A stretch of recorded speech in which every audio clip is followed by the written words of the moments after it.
Well, hello and welcome to the Life Strategies Podcast. I'm your host, Michelle Jones, and today we're diving into a topic that many parents experience but don't always talk about, and that is loneliness. Parenting is a journey filled with joy and love, but let's be real, it can also feel isolating. Whether you're a stay-at-home parent, a working parent, a homeschooling parent, or even a foster parent, loneliness can creep in unexpectedly. Today, we're going to talk about why so many parents feel this way and, more importantly, how to overcome it. Plus, stay tuned until the end because I have something exciting to share that just might help you find the connection you've been looking for. Let's start with an important question. Why do parents feel lonely? It might seem strange because as parents, we are rarely alone. We're constantly surrounded by our kids, managing schedules, and juggling responsibilities. But loneliness isn't about physical isolation. It's about feeling unseen, unheard, or disconnected. Here are some common reasons parents experience loneliness.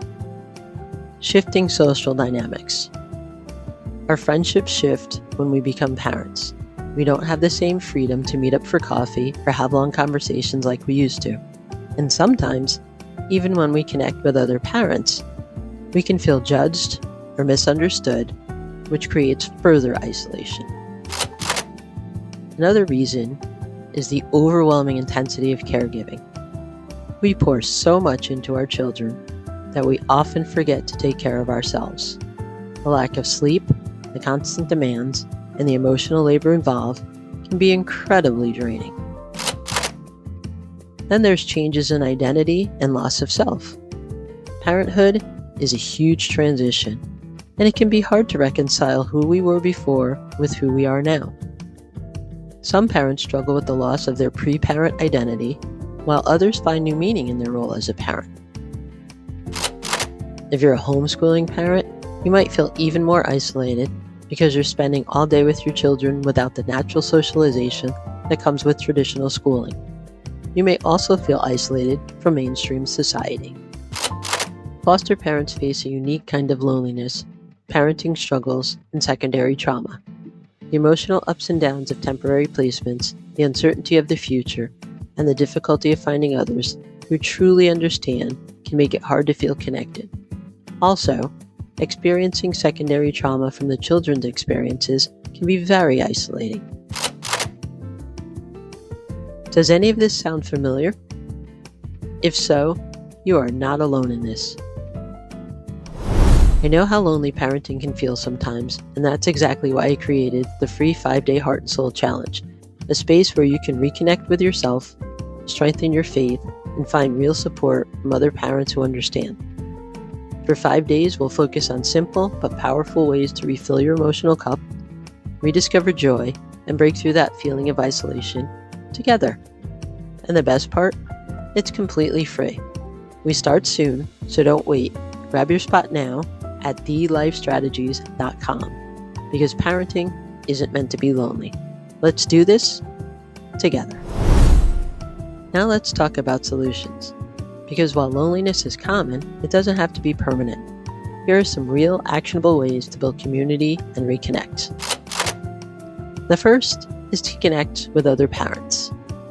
Whether through local meetups, online forums, or mom and dad groups, finding like-minded parents can make a world of difference.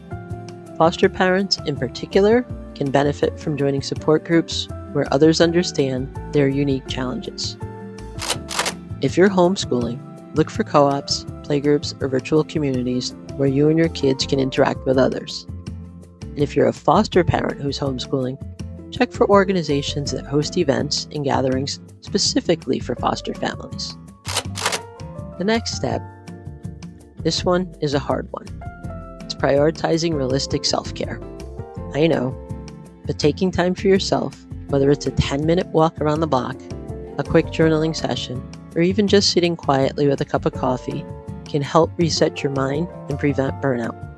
Even small moments of self-care can make a big difference.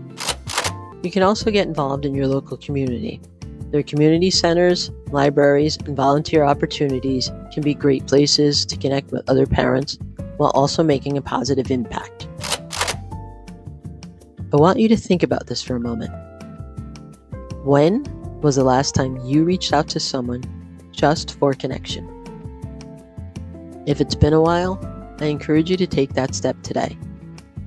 Send a text, join a group, or just start a conversation in the comment section of this episode. You never know how much a difference it can make. Now, before we wrap up, I have something exciting to share. What if I told you there's a new way for parents to connect, find support, and help their kids grow in a meaningful way? I can't say too much just yet, but something is in the works that I believe will make a big difference for parents just like you. I will be sharing more details on my social media pages and website soon, so please stay tuned for more details. I promise, you won't want to miss it. Alright friends, that's it for today's episode. If you found this conversation helpful, please share it with another parent who might need to hear it. And if you want to stay updated on what's coming next, make sure to subscribe to the podcast and click the notification bell.